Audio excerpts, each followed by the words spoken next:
बुद्ध का जीवन शांति, करुणा और ज्ञान का प्रतीक है। उनका संदेश आज भी लोगों के लिए प्रेरणादायक है।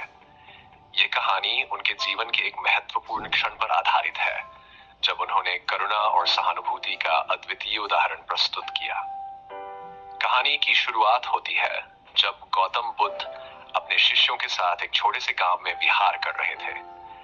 गांव के लोग उनके प्रवचनों को सुनने के लिए दूर दूर से आते थे, क्योंकि उनकी शिक्षाएं सरल होते हुए भी गहरी थी। एक दिन गांव के एक धनी व्यक्ति ने बुद्ध के बारे में सुना और उनसे मिलने का निश्चय किया।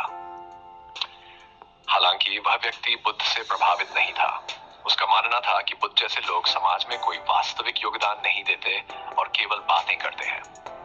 वह व्यक्ति बुद्ध के पास पहुंचा और उनके सामने खड़ा होकर क्रोध से बोला, तुम कौन हो जो यहाँ आकर लोगों को उपदेश देते हो?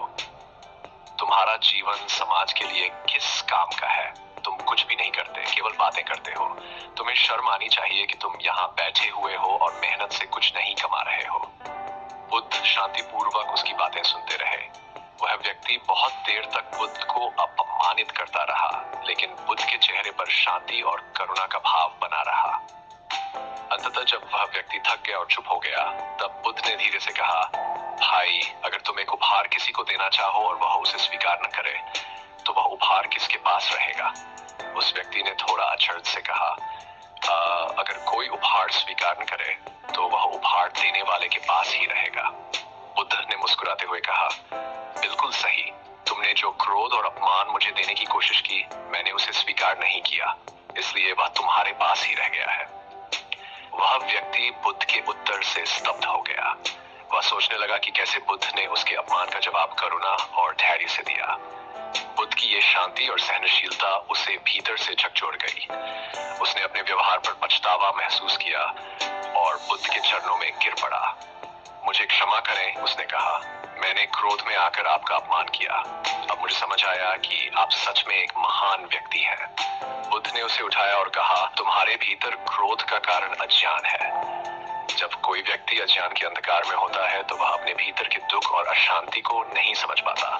लेकिन जब तुम सत्य को जानने का प्रयास करते हो, तब तुम अपने भीतर की शांति को प्राप्त कर सकते हो। इस घटना ने उस व्यक्ति के जीवन को पूरी तरह बदल दिया। वह बुद्ध का शिष्य बन गया और उसने करुणा और अहिंसा के मार्ग का अनुसरण करने का प्रण लिया। बुद्ध ने उसे यह सिखाया कि क्रोध और घृणा से कोई समाधान नहीं निकलता, बल्कि यह व्यक्ति के मन और जीवन को और अधिक अशांत बना देता है। केवल शांति, प्रेम और करुणा से ही व्यक्ति अपने और दूसरों के जीवन में सकारात्मक बदलाव ला सकता है। इस कहानी से हमें यह सीखने को मिलता है कि जीवन में जब भी हमें अपमान या क्रोध का सामना करना पड़े, हमें धैर्य और करुणा से प्रतिक्रिया देनी चाहिए। क्रोध को क्रोध से नहीं, बल्कि शांति और समझदारी से ही समाप्त किया जा सकता है। जैसे बुद्ध ने उस व्यक्ति के अपमान को स्वीकार नहीं किया और उसे करुणा के माध्यम से शिक्षा दी, वैसे ही हमें भी अपने जीवन में आने वाले नकारात्मक अनुभवों को सकारात्मक दृष्टिकोण से देखना चाहिए। भगवान बुद्ध की शिक्षाएं आज भी उतनी ही प्रासंगिक हैं जितनी वे उनके समय में थीं। उनका जीवन हमें सिखाता है कि सच्ची शांति बाहरी चीजों में नहीं, बल्कि हमारे भीतर होती है।